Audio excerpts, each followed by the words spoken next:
The Union Minister Jaishankar has spoken at the launch of his new book, Why Bharat Matters, in which he has examined the geopolitics and various aspects of India's foreign policy since independence, using the epic Ramayana as the overarching perspective.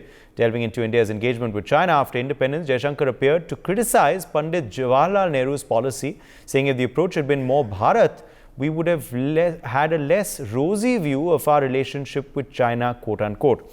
He especially noted this for the first decade after independence. He also cited China getting into the UNSC and Pandit Nehru's approach on the matter as well, saying, there is a letter which Nehru has written to chief ministers saying first let China take its place in the Security Council, quote-unquote.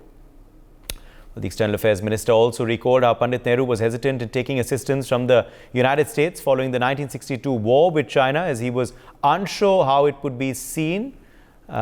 In fact, let's quickly listen in to what he said on the occasion.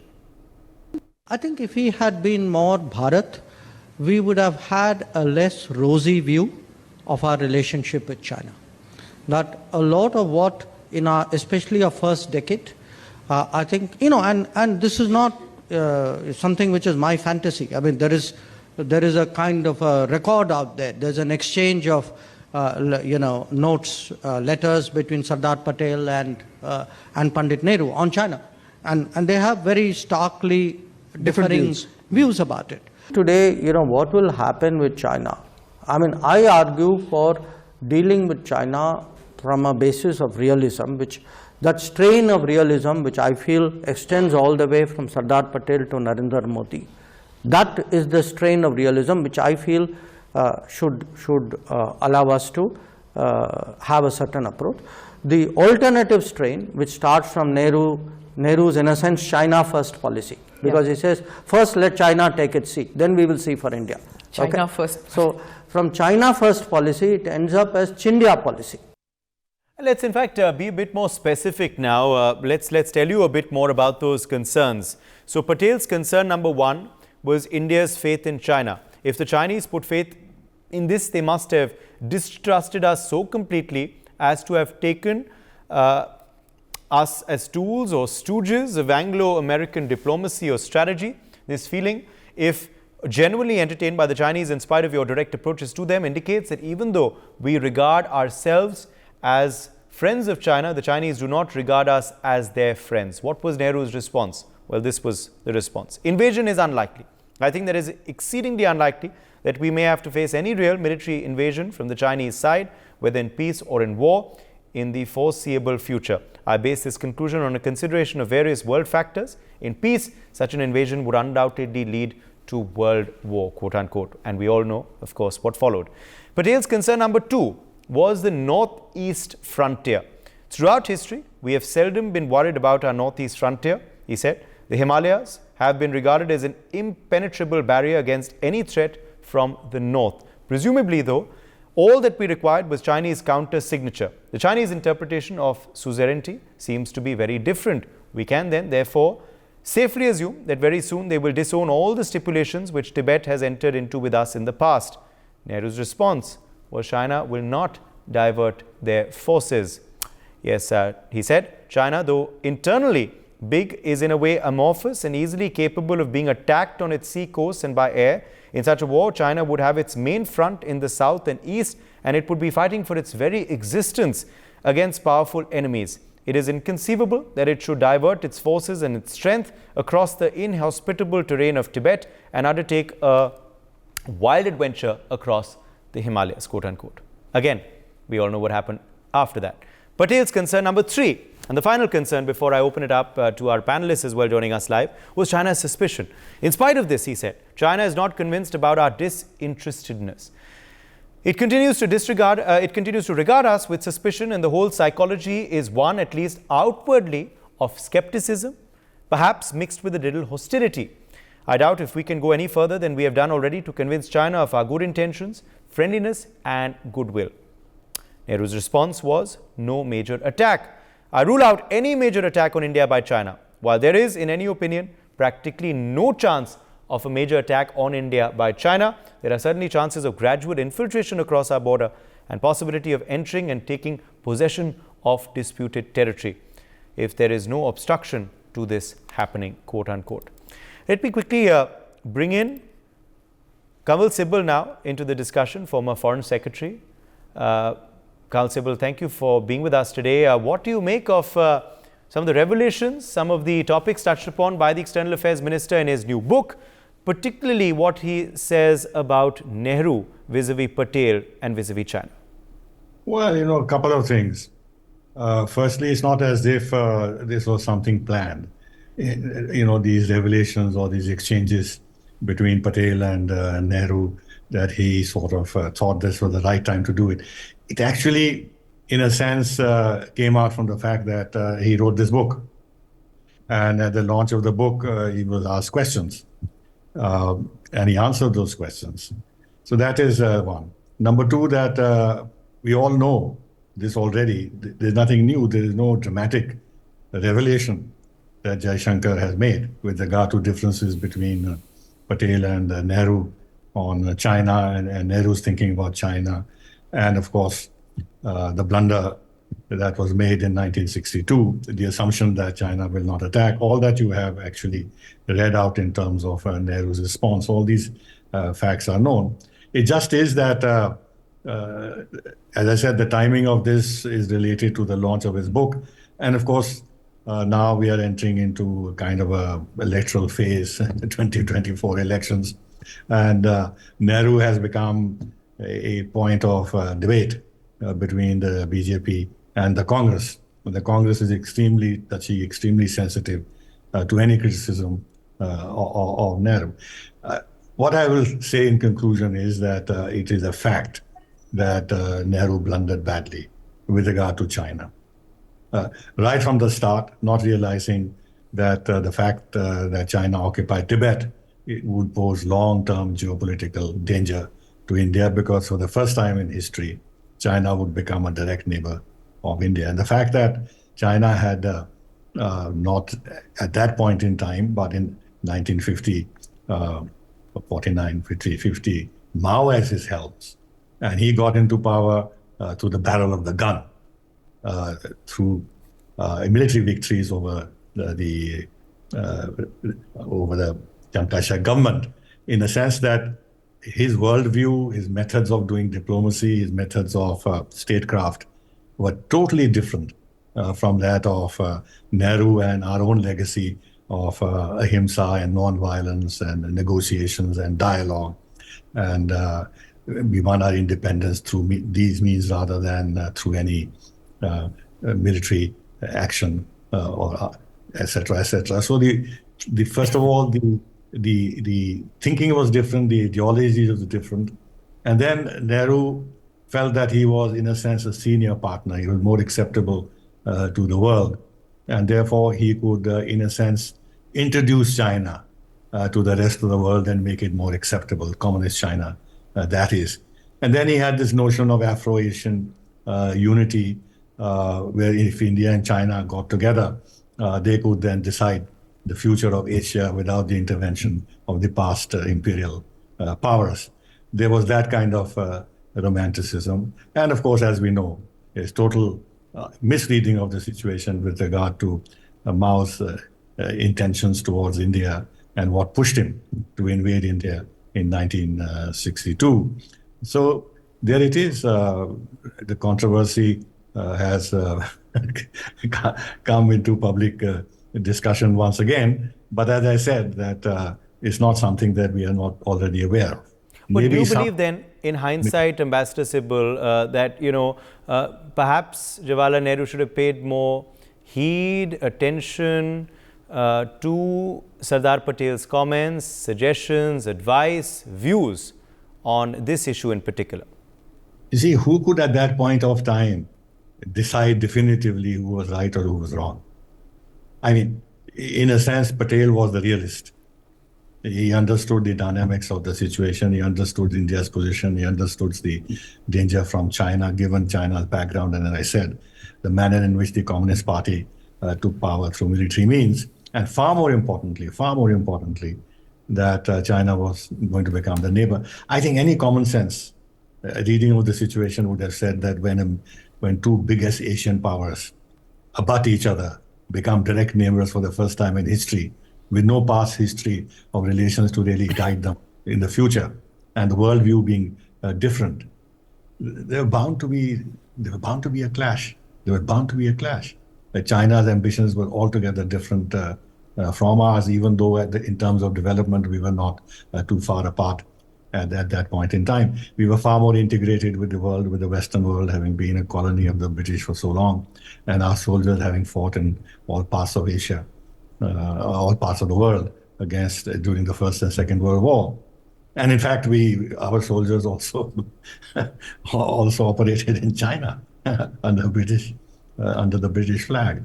So China had a different worldview. We had a different worldview. We were more integrated, and Nehru felt that if he could have a stable equation with China, then China could be, this whole thing about anti-communism and everything else. That kind of paranoia could be dented, and China could be made a more acceptable part of the international community. And we made terrible concessions. In 1954, we accepted Tibet as a part of China without getting any quid pro quo with regard to the delineation of the border or the settlement of the border. We thought that if we raised this issue, or at least the advisor of Nehru felt, especially our ambassador there, that if we raised the issue, we would open it. So we will assume that the McMahon line in the east and whatever, there were 3 lines in Ladakh. Yes. So what the line which suited us, that is the border. And then we unilaterally issued a map showing the borders of India as we saw them. Now, it's not that China has a better claim. China has actually a very tenuous claim on Tibet itself. And it's on the basis of Tibet, of the occupation of Tibet, that they claim Indian territory. So this is not to say that there is any right on China's side. But the manner in which the whole issue was dealt with in hindsight appears to have been very faulty. And we created problems for ourselves. We didn't judge Mao, his intentions, China's rise, China's ambitions, China's system of governance, China's reliance on military power, the Communist Party of China, what their worldview was. And not only that, even Stalin had a very negative view of India as being a stooge of the West, as not being fully independent and all that. So I can quite imagine that in the and at that time, Mao and Russia were working very closely together. Yes. I can understand that some of the thinking that the Russians had at that time, the Soviets at that time, would have also been partaken by Mao Zedong about where India stood with regard to how what India was and its role in the world, and whether India could be a trusted and reliable partner. There was another statement made, obviously, which again will have political ramifications by Jaishankar. What's your take on that? When he said, if the approach had been more Bharat, while talking of Nehru's policy, we would have had a less rosy view of our relationship with China, quote unquote. Well, now, of course, as you know, we have decided that we're going to use the term Bharat to define India rather than define India as India, which in a sense would make is appealing, because we identify ourselves with a name that is not of Indian origin, which is of Greek origin or Persian origin or whatever origin there is. It's not of Indian origin. There's nothing like India in the entire literature of ancient India. But Bharat, yes. So there is this aspect that if we were more concerned about ourselves, our identity, our culture, our past, our history, our sense of civilizational nationalism, then we would have reacted differently. Though, mind you, there is another aspect to it which is interesting. It is Bharat, in a sense, which influenced China. After all, Buddhism went from India to China and has such a deep impact on Chinese culture and civilization. That was Bharat. that was influencing China. But what Jaishankar has in mind is more political rather than civilizational and cultural. So thereby what he means is national self-interest, self-identity, ambition, for India, breaking our colonial bonds, thinking of ourselves as our own, thinking of our own history as the root of our personality and our thinking, and building our nation on that basis. So it's in that sense that he's said that if we were thinking of ourselves as Bharat, then we would have been more realistic. But if we were looking upon ourselves as India, as part of the Western world, and imbibing many of those ideas and influenced by that and the British policy. Remember, for a long time, the Army General of India, the Naval Chief of India, the Air Force Chief of India, they were all Britishers. We remained a member of the Commonwealth. So we couldn't shed all our past assumptions and interpretations of China, which we had imbibed from the British and British rule in India. So maybe it's in that sense he means this. Okay, Kanwal Sibul, we leave it at that. Thank you very much for joining us with your perspective on this big story. Let's also quickly introduce our other guests who are joining us live. We have Madhav Nalapat, editorial director of the Sunday Guardian, also now live with us. Ambassador Ashok Sajjanhar is also joining us now live, former diplomat. We also have Ambassador Suresh Goyal live with us, former diplomat. Also with us is Sanjeev Srivastava, foreign affairs expert. Let me begin with you first, Madhav Nalapat, on what you make of the comments made by S. Jaishankar, what your interpretation is of what he said about Jawaharlal Nehru's approach towards China despite Patel's advice. Well, the reality of the situation is that if you studied the rise of China, communist China, and you studied what happened when India became independent. Now, those who have gone to China, those who have talked to them, you will see that in 1947, you had an India that was truncated. You had Pakistan breaking away. Before that, you had even, for example, the India was supposed to be British India, but British India had Myanmar, Sri Lanka, so many other independent countries that became independent around the same time as India. So you had a truncated India. And in the case of Mao, you had a greatly expanded China. Manchuria, Inner Mongolia, Xinjiang, and then Tibet. Tibet came later. And the Indian reaction, of course, was very soft. Now, Mao thought that, look, a leadership that has allowed the country to become truncated cannot be a strong leadership. And if you look at Mao and you see the way he aggressively took over so many territories, and essentially he was a war leader. He built his purse in a war against the KMT mainly. Then to think that this gentleman would become suddenly a votary of peace and a follower of the Mahatma, I think that was frankly an illusion. So I think what Minister Jaishankar is trying to say is that you have to build your policy on realism, on reality. The reality of Mao as an aggressive war leader, and the vision of Mao, of the Indian leadership, as people who are willing to sacrifice huge chunks of their country. And huge chunks of their country broke away. Whereas in what happened to China, traditional China was greatly expanded. And a lot of that expansion, almost all that expansion, took place as a result of very aggressive activity on the part of the Communist Party. So looking at the two leaderships at that point in time, it should have been easy for India and the Indian leadership to predict the hostility and the aggression of China. Sardar Patel could do it. Jawaharlal Nehru could not. Jawaharlal Nehru probably thought that Mao was like himself, possibly. An individual who is willing to let bygones be bygones and willing to make adjustments. Whereas Mao was quite different. Mao was an expansionist. He wanted that expansion. So quite frankly, Sardar Patel was right. Yes. But unfortunately, Sardar Patel did not have enough time or enough influence on Indian policy, yes, to rectify some of the mistakes that were made by this romantic view of the situation in India vis-a-vis China. Ambassador Sajjanhar, clear differences obviously of Patel's viewpoint, of Nehru's viewpoint. I think that is but obvious, isn't it? Looking at history, looking at these statements which once again are being put out and spoken about by the External Affairs Minister? No, you're very right, Uday. I think with the benefit of hindsight and 2020 hindsight, now we know what happened, how it all panned out.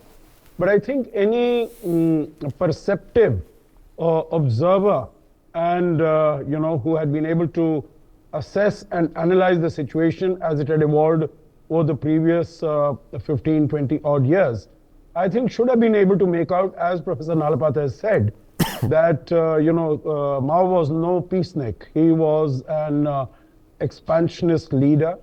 And I think as far as Pandit Nehru was concerned, look at his own evolution in terms of his own development. And, his whole ideas were, the words have been used, romanticized. There was also this woolly-headedness in terms of, being a towering figure on the international scene, on the global scene. He had been there, and he thought that, in terms of the image that India had come out with, using non-violence for its freedom struggle and having won independence through non-violence. So his whole idea was to focus on peace, on non-violence, and being the senior operative, being the senior leader as far as the world is concerned. So, as Ambassador Kamal Sibal also said, introducing China to the world. And also, in 1954 at the Bandung Conference in Indonesia, basically, taking China as sort of a junior partner, introducing the Chinese leadership to the world as, India being the senior partner in that whole arrangement. And I think also relying on that if you are doing a good turn to China, that is giving them the benefit of the UN Security Council seat, not demanding, that would increase the moral stature, the moral standing of India. And it would in some way make China feel grateful to India. And so, that would provide a cement, that would provide a strong bond of friendship, of good relationship as we go forward. So I think these were all ideas that went that, if we are being good on the global scene, that, it enhances our position, it enhances our prestige, our profile on the global scene. And of course, China would not be able to do that when they would have seen that how India has conducted itself in terms of its relations with China, in terms of, supporting China on the international scene, whether it is the in the area of UN Security Council or, making its entry onto the Asian theater operations in, as far as the non-aligned movement was concerned. So I think these must have been the ideas that would have influenced Pandit Nehru's judgment in those first 10, 15, 17 years or after independence.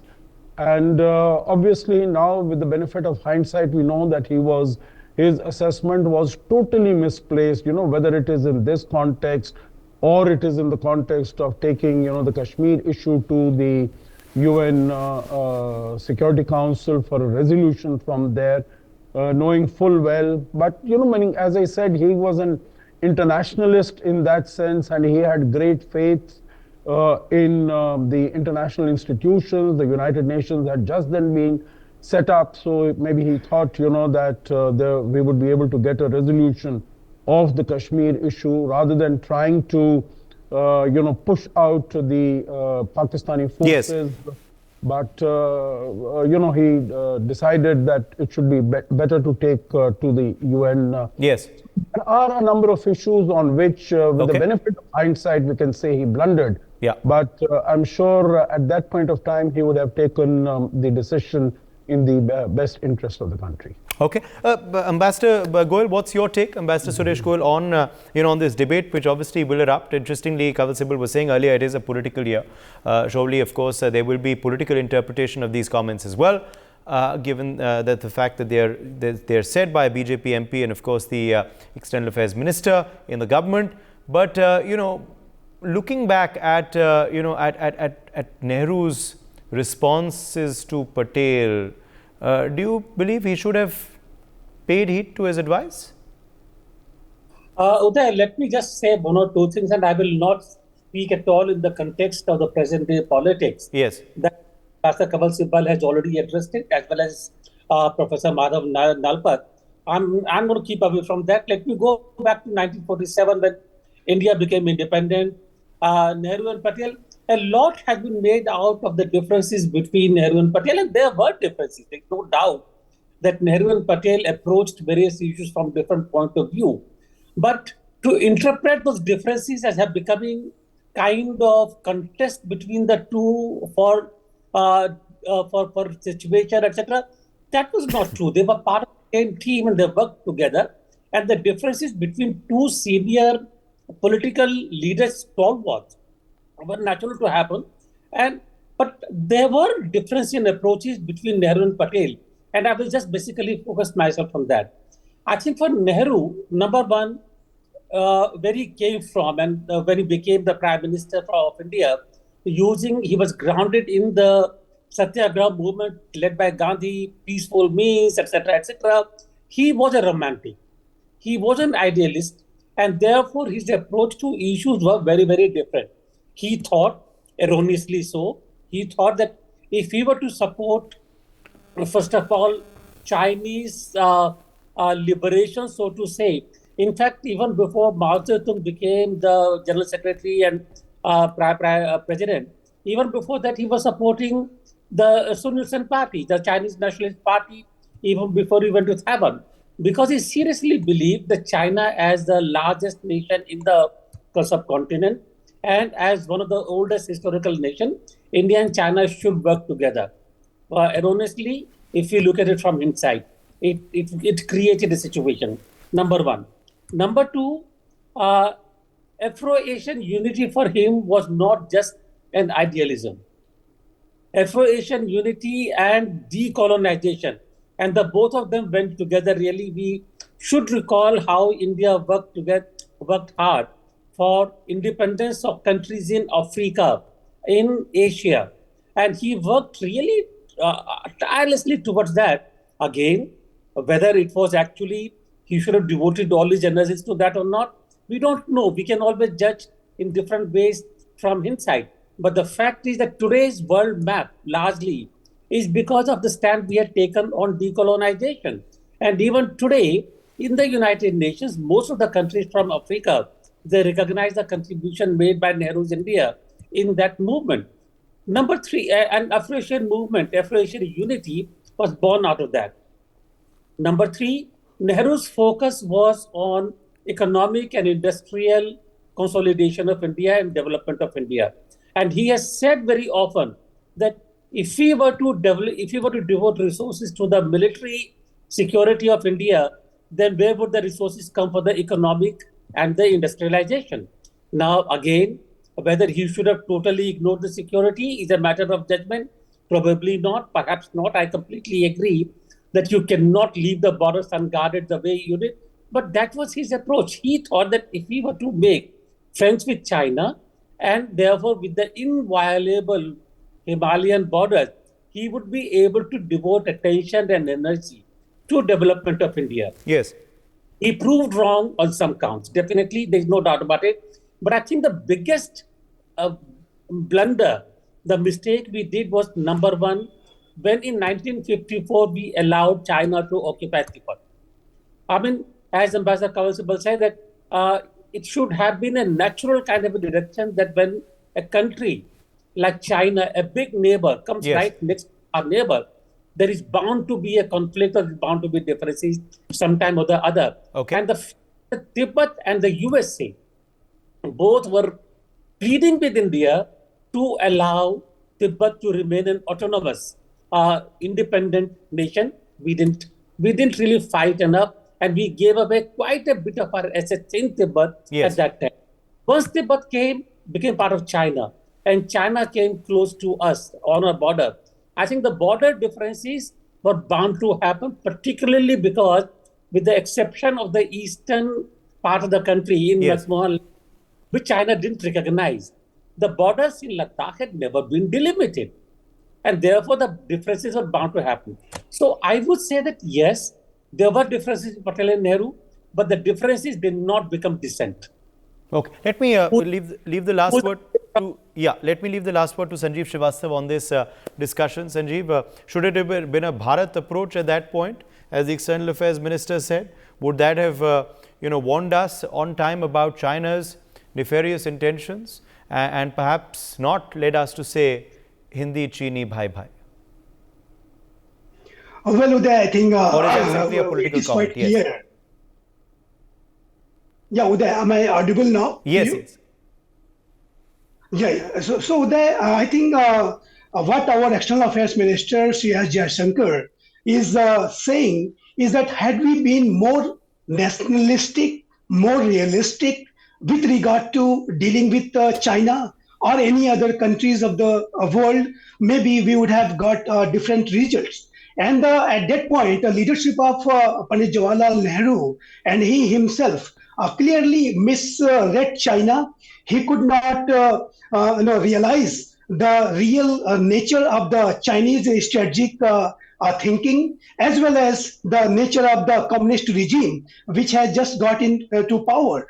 And the China, which has a guidance from the Sun Tzu's philosophy, and in China's strategic thinking, deception is an integral part. And I think the Pandit Jawaharlal Nehru could not realize that this China could be deceitful too.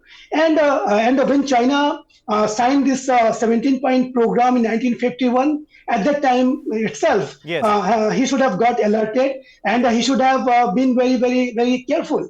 But he allowed that to happen. And in 1954 and afterwards, we compromised on the issue of Tibet, and that led to China very close, proximity and becoming a neighbor of us. Absolutely. And that led to a lot of skirmishes, and after that 1962, and so it's quite clear that Pandit Jawaharlal Nehru clearly misread China, and then in that process he did a lot of blunders. Let's leave it at that. My thanks to all of our guests for joining us on this discussion.